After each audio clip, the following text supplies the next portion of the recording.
Both the springs shown in figure are unstressed. If the block is displaced by a distance x and released, what will be the initial acceleration? बच्चों ध्यान समझिएगा आप सारे properties को, बहुत जल्दबाजी में हमें आंसर नहीं करना है, पहले पूरे मैकेनिज्म को समझना है, स्प्रिंग मैकेनिज्म को।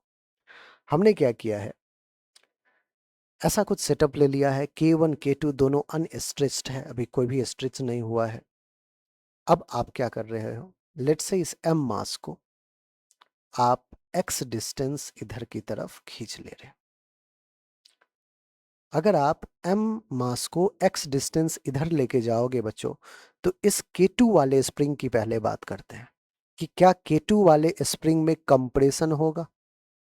अगर K2 वाले स्प्रिंग में, K2 कांस्टेंट वाले स्प्रिंग में अगर कंप्रेशन होगा, तो क्या उसमें एक रीस्टोरिंग फोर्स जनरेट हो जाएगा according to Hooke's law, and that restoring force is nothing but minus kx।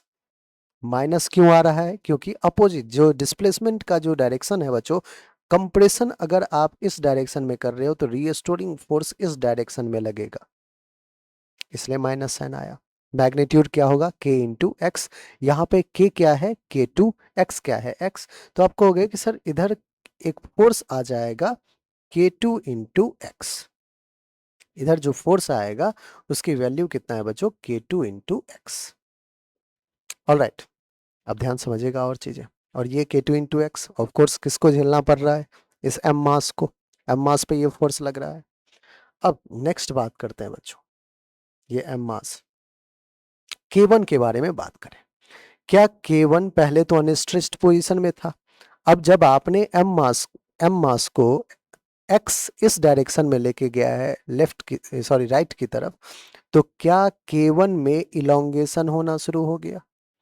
क्या K1 स्प्रिंग में इलोंगेशन हो रहा है, बिल्कुल हो रहा है।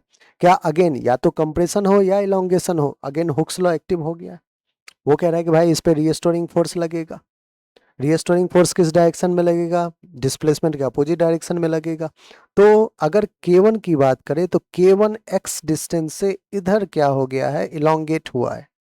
तो क्या K1 का एक फोर्स K1 इंटू एक्स इस डायरेक्शन में लगेगा, इस बॉडी पे, ये जो m मास का बॉडी है इस पे। आई होप बच्चों ये कहानी आपको बहुत अच्छे से समझ में आ गई कि सर K1x लेफ्ट लगेगा, K2x अगेन लेफ्ट लगेगा। क्यों भाई, क्यों लेफ्ट लगेगा, क्योंकि रीस्टोरिंग फोर्स अपने डिस्प्लेसमेंट के अपोजिट डायरेक्शन में होता है। K2 स्प्रिंग K2 के लिए, स्प्रिंग जिसका कांस्टेंट K2 है इनफैक्ट, इस सेकेंड स्प्रिंग के लिए बच्चों कंप्रेशन हुआ, तो वो इलोंगेट करने के लिए खुद को क्या किया, रीस्टोर करने के लिए वो लेफ्ट में लगाया। K1 जिसमें इलोंगेशन हो रहा है, वो अब अपने साइज को फिर से अनस्ट्रेस्ड ओरिजिनल पोजीशन पे लाने के लिए फिर से लेफ्ट में फोर्स लगाया। फोर्स का जो मैग्नीट्यूड है वो K1x प्लस K2x है। बच्चों हमसे क्या पूछा गया है, what will be the initial acceleration. आप कहोगे कि एक्सेलरेशन जो होगा बच्चों वो तो नेट फोर्स अपॉन मास हो जाएगा। नेट फोर्स कितना है, तो K1x plus K2x upon mass क्या है, m मास है। क्या x को कॉमन ले लें, K1 प्लस K2 अपॉन। तो बच्चों हमारा जो आंसर है वो एक्सेलरेशन का क्या आ गया, आप कहोगे sir K1 plus K2 into x कर लो डिवाइडेड बाय m कर लो, यही हमारा फाइनल आंसर है। आई होप बच्चों हर एक मैकेनिज्म आपको समझ में आ गया होगा। ठीक है, ऐसा नहीं है कि हम जस्ट आंसर पे टूट पड़े कि चलो आंसर निकाल लेते बस हो गया अपना काम।